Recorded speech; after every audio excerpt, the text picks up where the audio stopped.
The group stages are finally done, and we've moved on from the excitement of the final match week, and now we wait for the even more dramatic knockout stages. So, welcome to the Fall 6 preview of the Euro 2020 round of 16. I'm Akash, and today on the panel we've got Jay, Aaron, Jan, and Ishan. So, guys, let's head right into it. The first game we'll be talking about is a heavyweight game. It's Belgium versus Portugal. Now, coming into this game, both teams have had different journeys. Belgium, they've had a comfortable group to work with, so they're high on confidence. Portugal, on the other hand, they were placed in the group of death, so they've had to defeat good opposition to actually get here. So, Ishan, what do you think? In this game, which striker will it be Lukaku or Ronaldo will be more influential for their team? I think Lukaku and Ronaldo are going to be extremely influential on either side of the pitch. But maybe because of the delivery of passes that Lukaku has, he just has more of a chance to influence it further. I think Ronaldo will also be very influential, but I think Lukaku will have the edge in that front.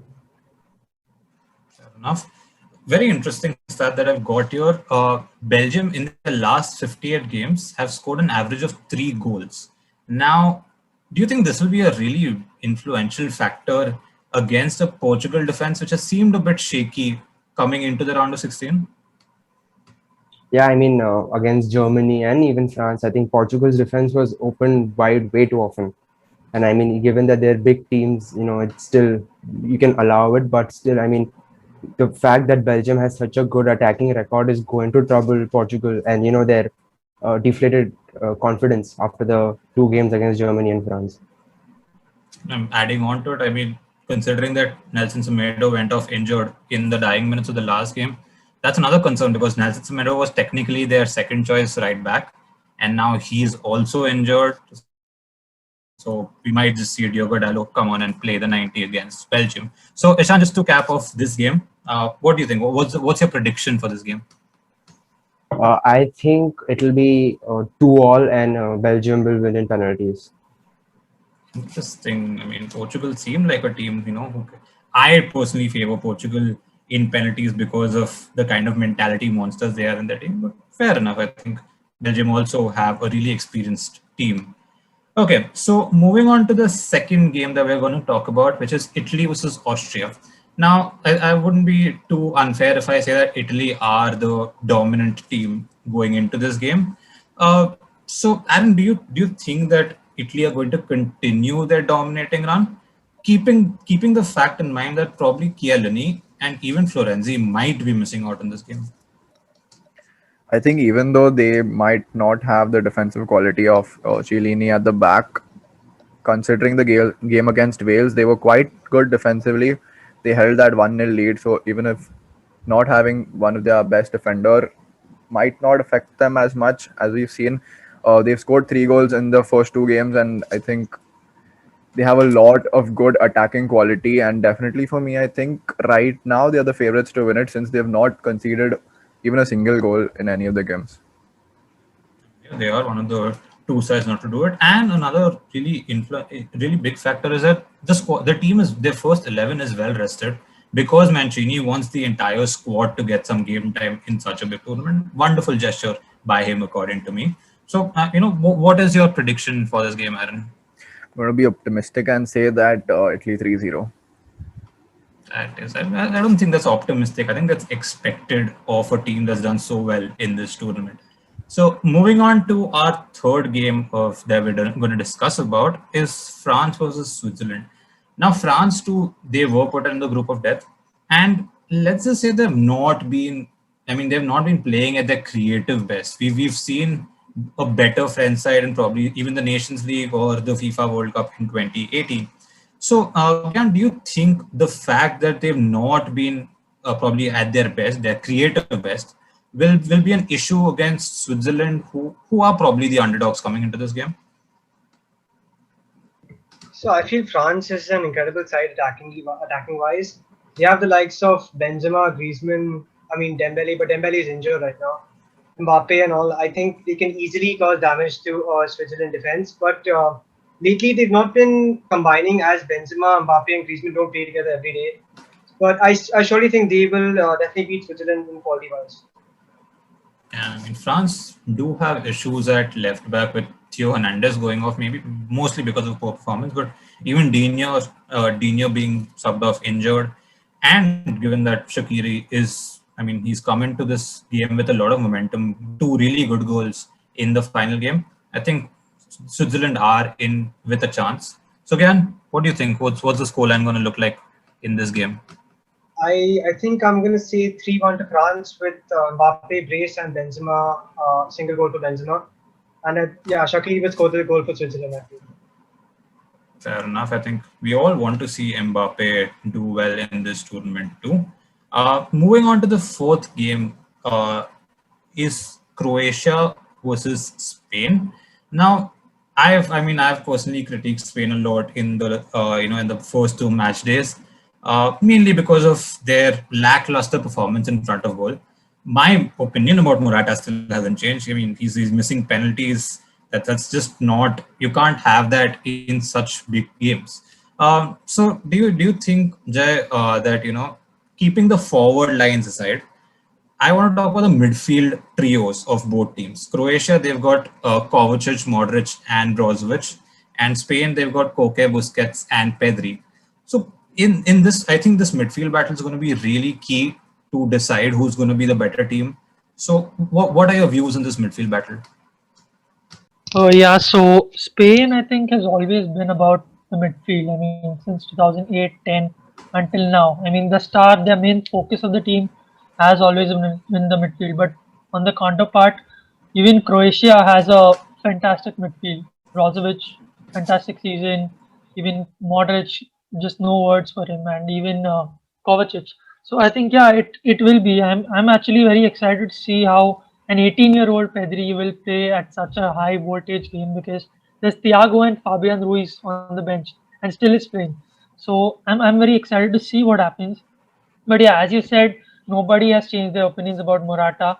And I'm going to go further. Not just penalties, he's been missing sitters, absolute sitters. And I think Spain will do better if they don't play him. They have been better when they don't play him. So I think, yeah, Spain have what it takes. But if Lucho plays Morata, I think there can be some upset. The brilliant thing about Croatia's midfield is not that they're really good players, but it's the fact that they're so versatile. That midfield trio, you got Brozovic, who's a great CDM, you got Modric, who can be a playmaker, and you got Kovacic, who can carry the ball. He's really good with his dribbling. So that versatility is, it's so dangerous for any opposition. Now, another really important factor in this game is the fact that Dejan Lovren is actually suspended because of two yellows. Now, we've all spoken about how Croatia is a really experienced side and they're banking on that experience to perform well in this tournament. So, you think, Jed, do you think that the fact that Lovren is going to be out and probably Kaleta Char, who didn't look as comfortable in the first game against England, do you think that Lovren will be too big of a miss for Croatia? I think yes. I mean, most of the people don't agree, but Lovren in Croatia did play a very big part in the 2018 World Cup, and I think he will be missed. But on the contrary, Spain's attack, yes, they did win final, but I think Morata will still be started, and I think Croatia will have some compensation with the weakness in Spain's attack. But I think, yeah, Lovren will be missed because Croatia need that experience and need that physicality. I think Lovren will be missed. Okay, so just sum it up for us. What's your prediction for this game? As a Spanish team fan, I think I'll be going with a 1-1 draw and Spain going through on penalties. Fair enough. I think Spain do have the mentality to clinch it on penalties. So the next game we're going to talk about is Sweden versus Ukraine. This is probably a game where it's underdog versus underdog. Ukraine qualified by the thinnest of margins. I think they qualified on goal difference, and Sweden, they topped their group, which was unexpected. But they've had this thing where they just sat back and played on the counter. So Ishan, do you think that's going to continue against probably a team like Ukraine? So the sitting back and countering has worked fantastically for Sweden throughout 3 games, and I think even though there's Spain in their group, they deserve to finish first in such a difficult group. And Ukraine, on the other hand, even though the results may not have been the best throughout, losing out to Austria and Netherlands, but they have always been keeping the ball and they've tried to make play. Under Shevchenko's instructions, I think they're doing a good job with that, and I think it'll be best for Sweden to play on the counter and use the clinicality of the likes of Forsberg and co, and see what happens there. I think what will be really concerning for Shevchenko is that Ukraine was super disappointing in that last game against Austria. They just didn't. They had the ball, but they just didn't seem like creating any chances. And I don't know. They'll really have to change that to come up. To really face off against a good Swedish side. Another thing, which is I think will be a deciding factor, is actually the inclusion of Kulusevski.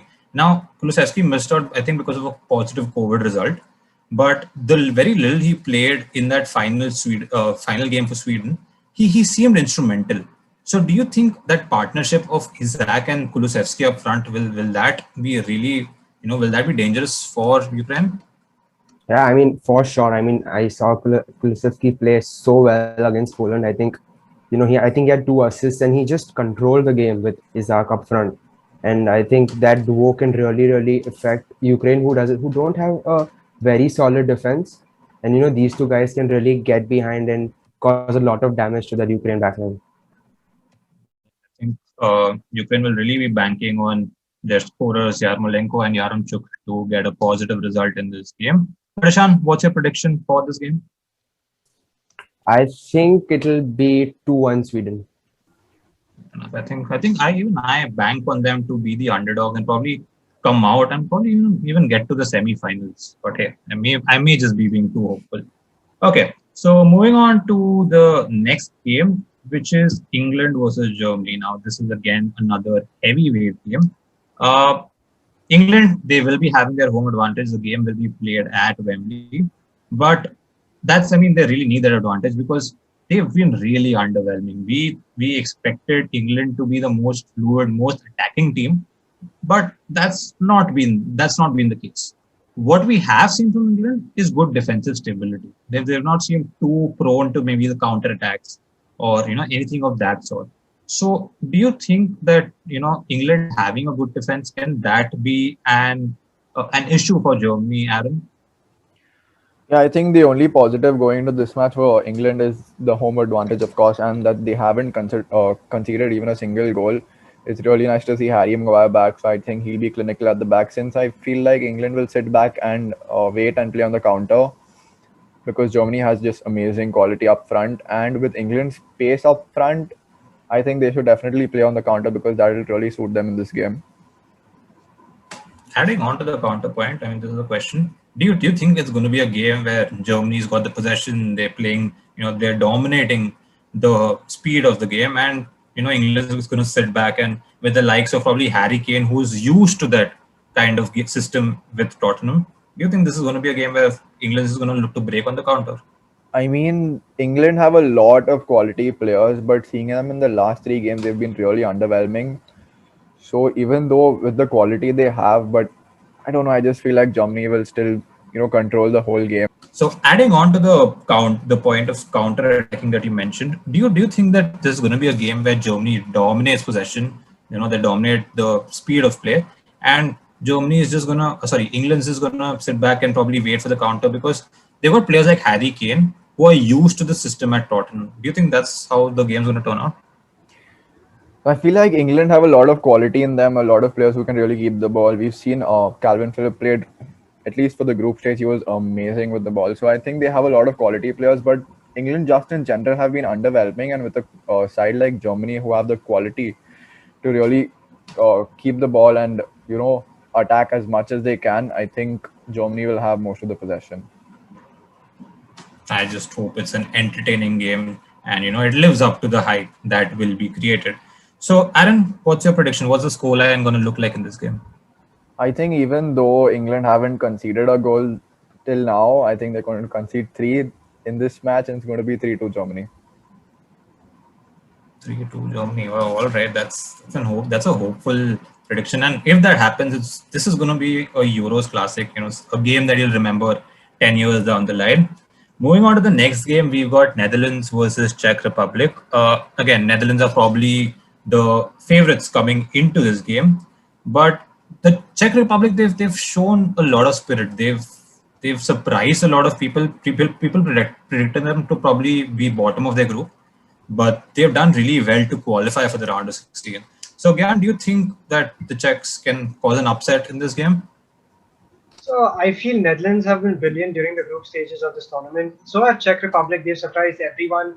And the main reason for that is Patrick Schick. He scored an outstanding goal against Scotland and really has been really leading the team to victory. I think the Netherlands are far more superior. Their form is incredible, and players like Frankie De Jong and Giorgio Wijnaldum is just. I think Wijnaldum is just a general in midfield, and he really plays well when he plays for Netherlands. I really think Netherlands would overpower Czech Republic in this round. Adding on to the Wijnaldum point, it's not often that you see a midfielder coming in and score 3 goals in a tournament like this. So, do you think Wijnaldum actually holds the key for Netherlands in this game? Yeah, I mean, players like Pogba and Wijnaldum, they really perform well for their national team, and I mean, he's a pivotal member, being their captain now that Virgil van Dijk is out of the cannot take part in this tournament. I think he's been pivotal for Netherlands, and he definitely has the ability to steer them to victory. I'm not surprised that Pogba got a mention there, because of the multiple United fans that are on the panel tonight. But yes, it's true that Wijnaldum is going to be really influential in this game. So again, just what's your prediction for this game? So I think Netherlands would definitely overpower Czech Republic 2 goals to 1. I mean, I think Czech have a good defense, so they might hold out Netherlands and restrict them to only 2 goals. Fair enough. I think if Netherlands do move on to the next stage, it's going to make for a really entertaining quarter-final stage. Moving on to our next game, which is Wales versus Denmark. Another underdog versus underdog game, but both teams have been really entertaining to watch. Denmark, they're coming into this game with really good momentum. Wales have been impressive in the initial part of the group stage. So, Jay, do you think the fact that Denmark have come into this game with a really convincing win, a 4-1 win against Russia, do you think that momentum is going to play a role in this game? I think yes. I mean, I think Denmark have a lot of motivation coming into this game after what happened to Christian Eriksen. But I think I personally have a very close and emotional relationship with the Danish team. I mean, I remember in 2018 when Peter Schmeichel was in the stands and Kasper Schmeichel saved the penalty against Croatia. I just want to relive something like that. And Denmark, I think coming year, I think the last time they won the Euros was in 1992 when Peter Schmeichel was their leader, their keeper. And I'd like to see something like that happen today also. And yeah, I think they are my favorite underdogs. Wales, obviously, they have been in good form. Yes, they lost to Italy, but I think they have what it takes. But I think Denmark will. They just have better quality players and they'll get the edge. Let's hope Kasper Schmeichel makes his dad proud again in this game. Uh, the next question I'd like to ask you is about Gareth Bale and Aaron Ramsey. In games that are as big as this, you need your experienced players to step up. So, do you think we're going to see a Gareth Bale Aaron Ramsey masterclass in this game? I'm not sure exactly, but I think Bale will be very excited and enthusiastic coming into this fixture because he likes Wales and golf more than Madrid, so it's pretty evident. I'm not sure about Ramsey. I think he's been very well in the group stage. I think he'll be cool, but I think the Danish team has what it takes to hold these two players. They have got Christensen. I think he's been fantastic in the group stage. I think they'll hold them off. I think Denmark will hold them off. I think so too. I think this is going to be a really exciting game, although it won't have the hype surrounding it, but I think it's going to be a really wonderful and exciting game. So I do agree with what you said. I think even I feel that the Danes will probably be the better team on the night, and I think this is going to be a really entertaining game, although it might not have the hype surrounding it, but I think it's gonna be a really fun game to watch. So just sum it up, Jay. What's your scoreline going to look like? I think Denmark will take advantage of Wales' weak defense, and I'm saying 3-1 Denmark.